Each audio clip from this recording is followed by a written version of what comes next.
Welcome to Chandwell. My name's Michael and I'm building the rear of a commercial street for the back of my layout. I usually start my scratch-built buildings from elevation drawings that I find on the local council's planning portal. In this video I'm showing a different technique. Here's a look at how I used Google Street View to inspire the creation of the next building on Market Street, number 17. Google Earth, Google Maps and Google Street View are fascinating tools that you could get lost in for hours. They allow you to explore towns and cities from the air and from the street. I was taking a look at Bradford the other day. Just over the road from the Midland Hotel, which in Chandwell is the Royal Scot, is Dale Street. This building on the corner caught my eye. From street level, it is very Chandwell. It's 4 stories high, it's a bit run down, it's covered in pipes, and it has a deep and dingy backyard. Almost every window is different. There's a big wide chimney on the side. The enormous 3-story high roof is complex and has a big hole in it, pure Chandwell. And it has these tall, narrow, rendered concrete panels. I can't imagine what these originally were, maybe some kind of goods in-out hatches. Anyway, I was inspired to make this for Market Street, but where should I start? There is no drawing of this building on the Bradford planning portal. As good as Google Earth is, I don't believe there is a way to measure things at ground level. So how big is this building? There's a doorway here. Now it may be a standard 2.2 metres tall. However, there is a sign like this near where I live, and the post is taller than I am. That would make this door huge. This gate is a lot smaller than the door. Is it a small gate or a big door? I tried scaling the image in Inkscape to the scale diameter of a soil pipe, but the dimensions were so small that even a fraction of a millimetre difference caused the building's overall size to fluctuate wildly.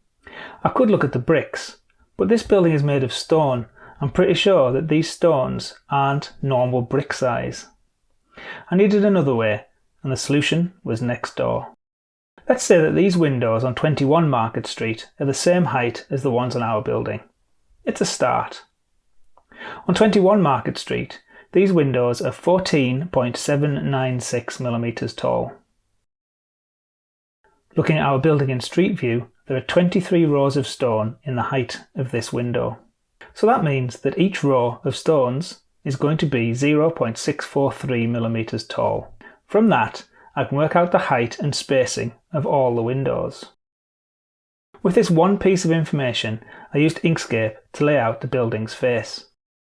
Many of you have asked for more Inkscape videos.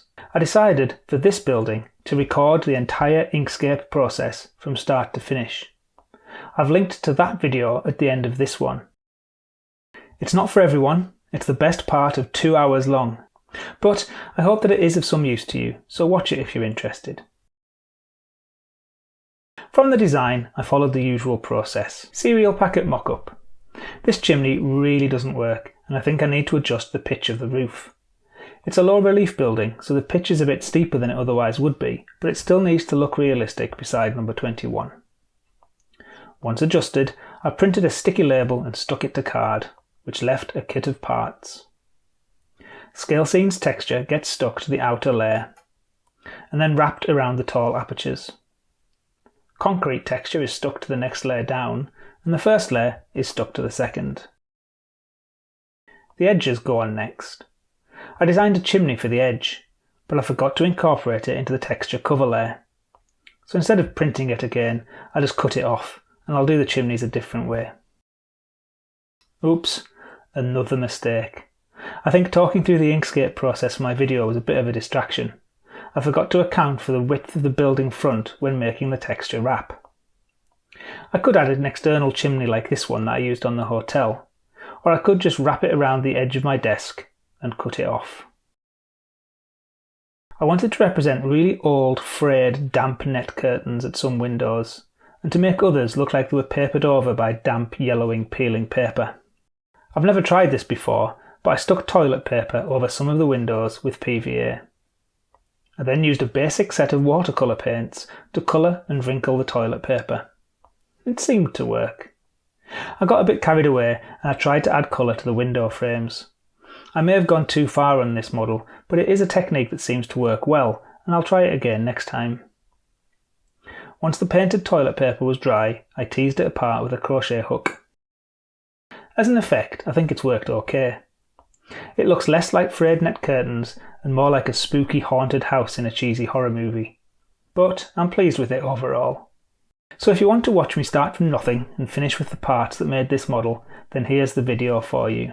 If you'd like to see pictures as I progress with my next building, then please consider joining Chandwell. There are details in the description of this video. I'll be detailing this building next. Lots of downspouts and a deep, dingy cellar. So until then, thank you for watching, stay safe, and I'll see you next time.